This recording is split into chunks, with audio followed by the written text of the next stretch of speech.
আসসালামু আলাইকুম সুপ্রিয় দর্শক, চলে আসলাম এই মুহূর্তে পাওয়া সবচেয়ে গুরুত্বপূর্ণ ঝড় বৃষ্টি, নিম্নচাপ এবং আবহাওয়ার সর্বশেষ আপডেট নিয়ে। আগামী 24 ঘন্টার মধ্যে বড় ধরনের আবহাওয়াগত পরিবর্তনের ইঙ্গিত মিলছে। বঙ্গোপসাগর ইতিমধ্যে উত্তাল এবং আন্দামান সাগরের কাছাকাছি একটি শক্তিশালী ঘূর্ণাবর্ত সক্রিয় হয়ে উঠেছে। আবহাওয়া দপ্তরের পূর্বাভাস মতে পরবর্তী 24 ঘন্টার মধ্যে সুস্পষ্ট লঘুচাপ তৈরির সম্ভাবনা, যা আগামী 5-6 নভেম্বরের মধ্যেই নিম্নচাপে পরিণত হয়ে প্রবেশ করতে পারে দেশের দক্ষিণাঞ্চলে। এদিকে পূর্বের নিম্নচাপ ও বৃষ্টিপাত থেকে আকাশ এখন স্বস্তিদায়ক হলেও সামনে আসছে কনকনে ঠান্ডার ঝড়। দেশের কিছু জেলায় ঘন কুয়াশা দেখা যেতে শুরু করেছে, যা শীতের আগমনী বার্তা। তো আজ 3 নভেম্বর সোমবার এবং আগামীকাল 4 নভেম্বর মঙ্গলবার কেমন থাকার সম্ভাবনা রয়েছে আগামী 24 থেকে 48 ঘন্টার আবহাওয়া পরিস্থিতি। এছাড়াও বাংলাদেশ এবং ভারতের পশ্চিমবঙ্গ, আসাম, মিজোরাম, মেঘালয় এবং ত্রিপুরা রাজ্যের কোন কোন স্থানের আবহাওয়া কিরকম অবস্থা বিরাজ করবে তার সম্পূর্ণ আপডেট জানিয়ে দেবো। আর তাই আপনি বাংলাদেশের কোন জেলা থেকে ভিডিওটি দেখছেন, আপনার জেলার নামটি অবশ্যই কমেন্ট বক্সে লিখে জানান। নিত্য নতুন আবহাওয়ার খবর এবং পূর্বাভাস পেতে চ্যানেলটিকে সাবস্ক্রাইব করে বেল আইকনটি অন করে রাখুন। তো চলুন এবার দেখে নেওয়া যাক আবহাওয়ার পূর্বাভাস মেঘমালা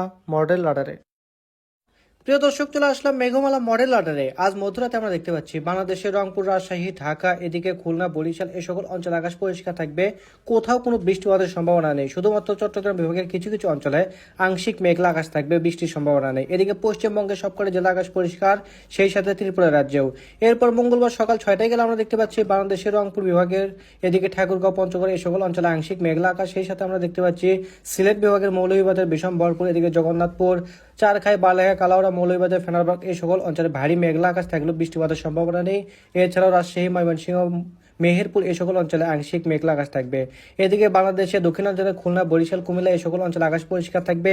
সেই সাথে চট্টগ্রাম বিভাগের কিছু কিছু অঞ্চলে আংশিক মেঘলা আকাশ দেখতে পাচ্ছি। এদিকে পশ্চিমবঙ্গের কলকাতা, খড়গপুর, এদিকে পূর্ণিয়া, এদিকে শিলিগুড়ি, আলিপুরদুয়ার সকল অঞ্চলে আকাশ পরিষ্কার থাকবে। সেই সাথে ত্রিপুরা রাজ্যের কিছু কিছু অঞ্চলে আকাশ আংশিক মেঘলা দেখতে পাচ্ছি। এরপর দুপুর 12টায় গেলে আমরা দেখতে পাচ্ছি বাংলাদেশের রাজশাহী, ময়মনসিংহ, সিলেট, মেহেরপুর, ঢাকা, এদিকে কুমিল্লা, বরিশাল, চট্টগ্রাম বিভাগ এই সকল অঞ্চলে আংশিক মেঘলা আকাশ থাকবে, তবে বৃষ্টিপাত কোথাও সম্ভাবনা নেই। এরপর সন্ধ্যা 6টাতে গেলে আমরা দেখতে পাচ্ছি বাংলাদেশের চট্টগ্রাম বিভাগে ব্যাপক পরিসরে বৃষ্টিপাতের সম্ভাবনা, বিশেষ করে চট্টগ্রাম বিভাগের হাটহাজারী, চিটাগাং, রাঙ্গামাটি, বিলাইছড়ি, রাজস্থলী, রাংচি, সাতকানিয়া, থানচি, চাকারিয়া, কুতুবদিয়া, মহেশখালী এই সকল অঞ্চলে কোথাও কোথাও 3 থেকে 4 মিলিমিটার এবং কোথাও কোথাও 8 থেকে 9 মিলিমিটার পর্যন্ত ভারী পরিসরে বৃষ্টিপাতের সম্ভাবনা।